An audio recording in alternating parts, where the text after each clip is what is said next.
What's up, guys? Welcome back. Welcome back. Um, wow, it is good to be here.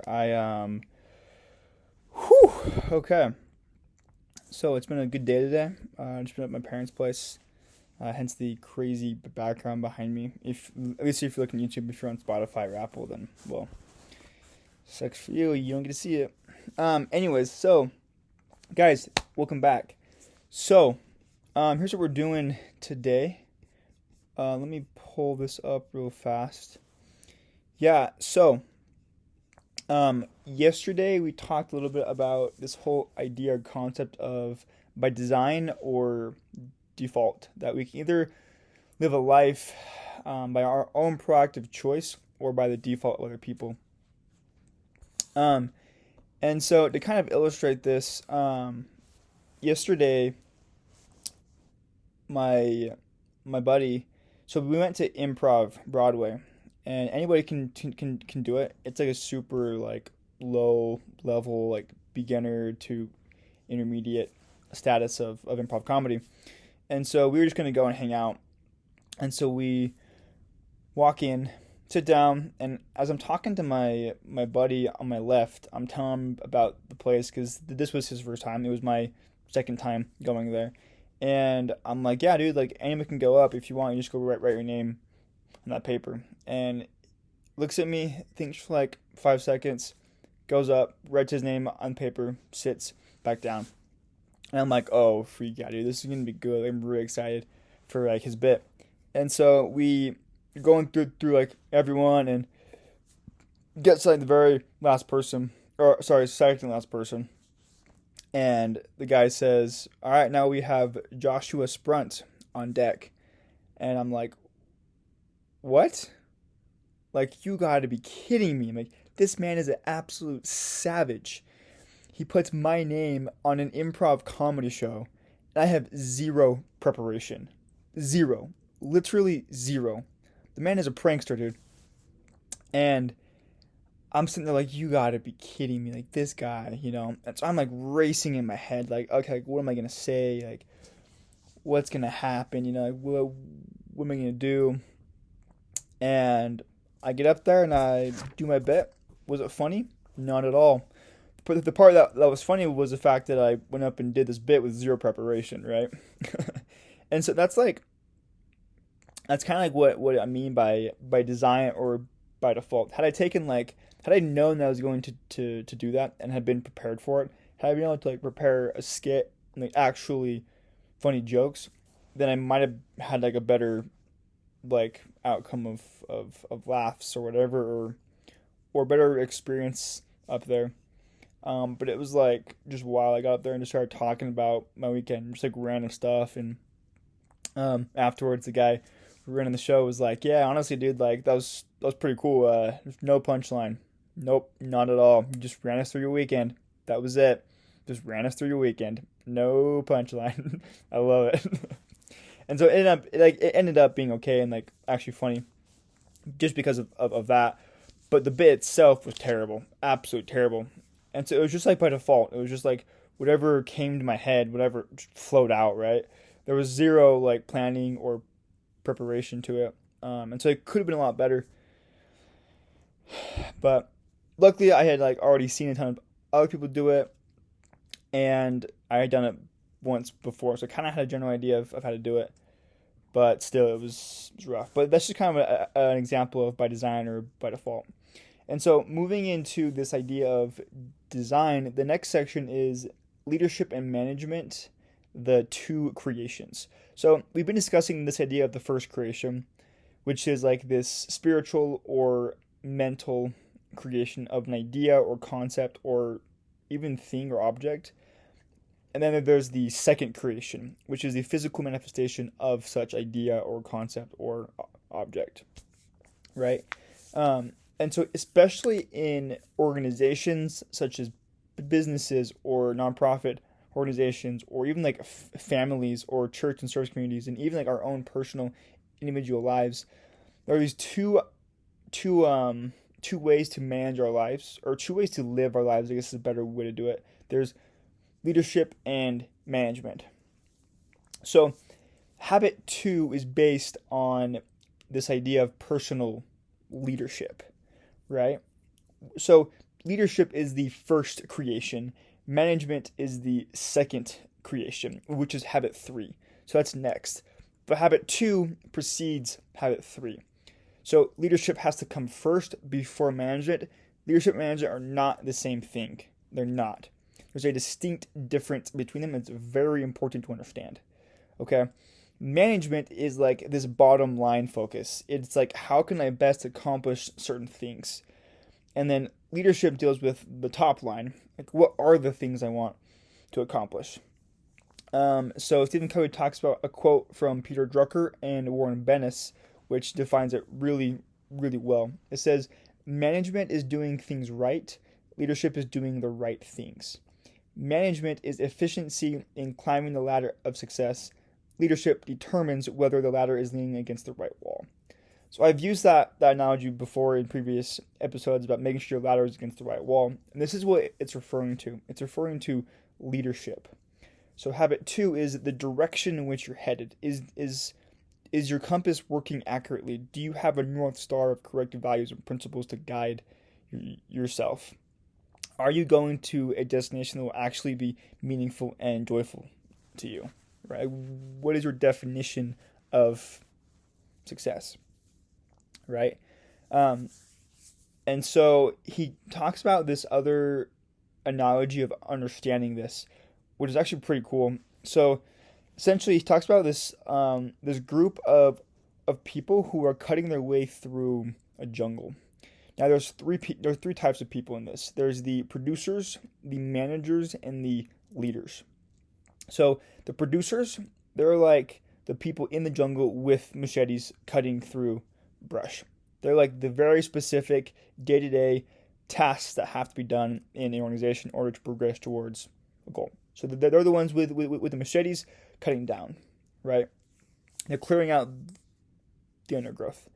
Managers are behind them, and they're the ones who are sharpening the machetes. They're writing policy and procedure manuals.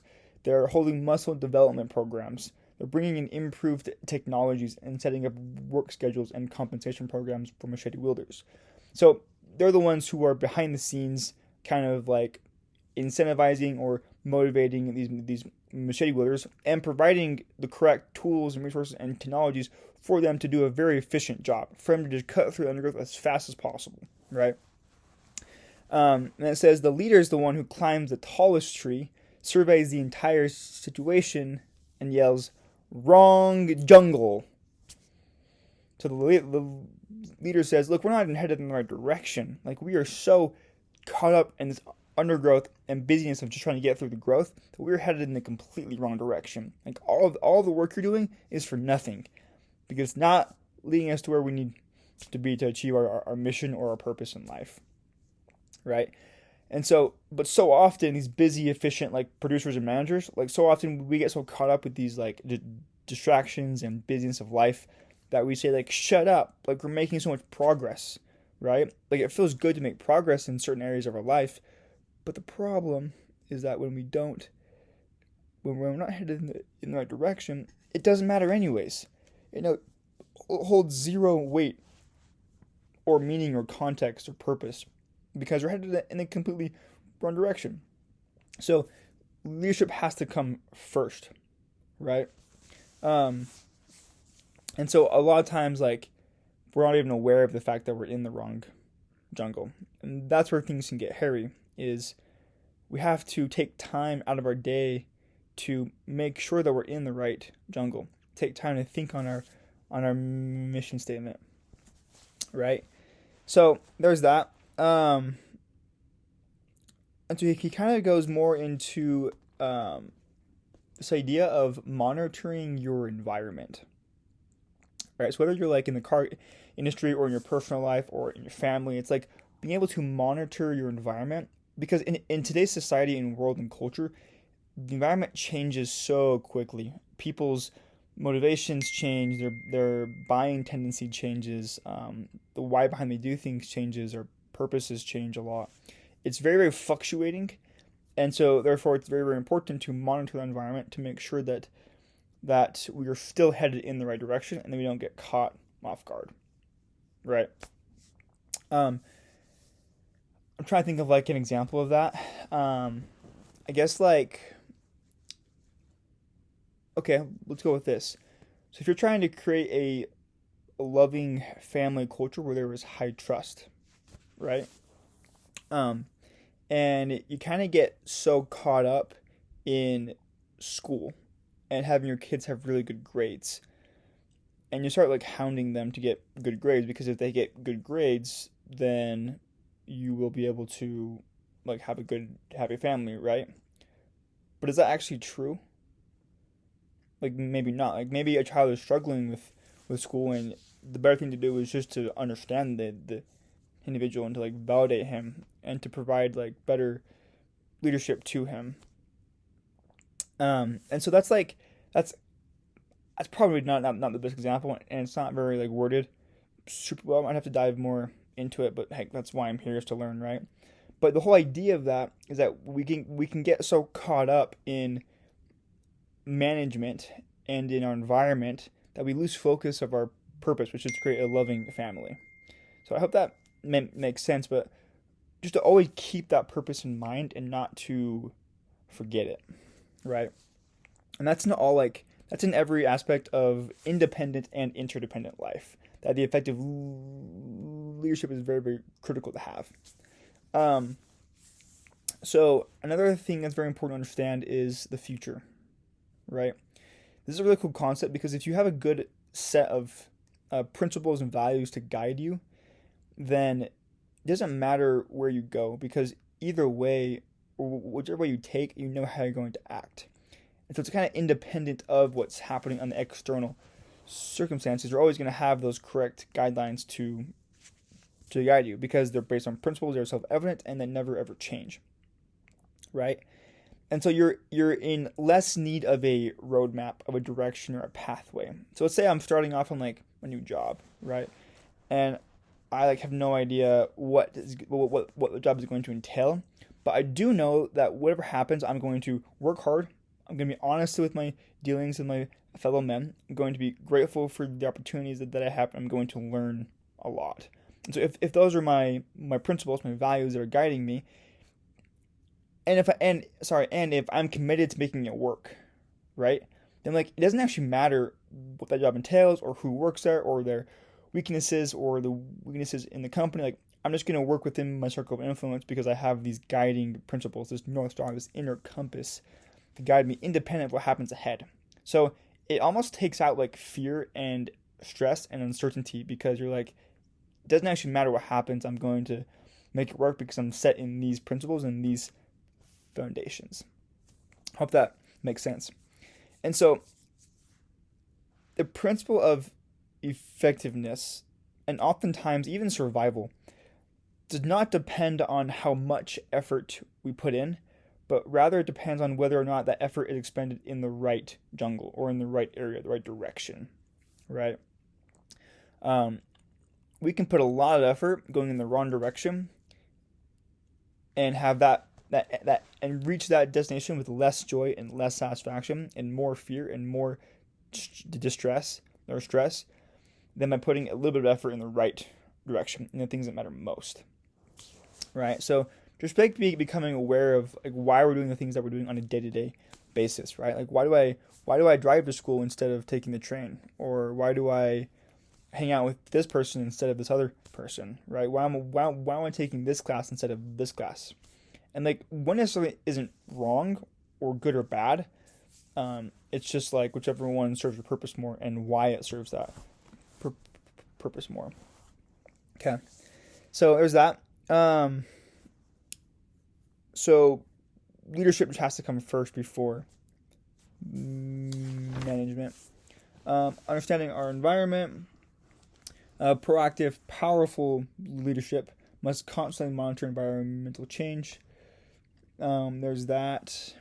Okay, this part's cool too.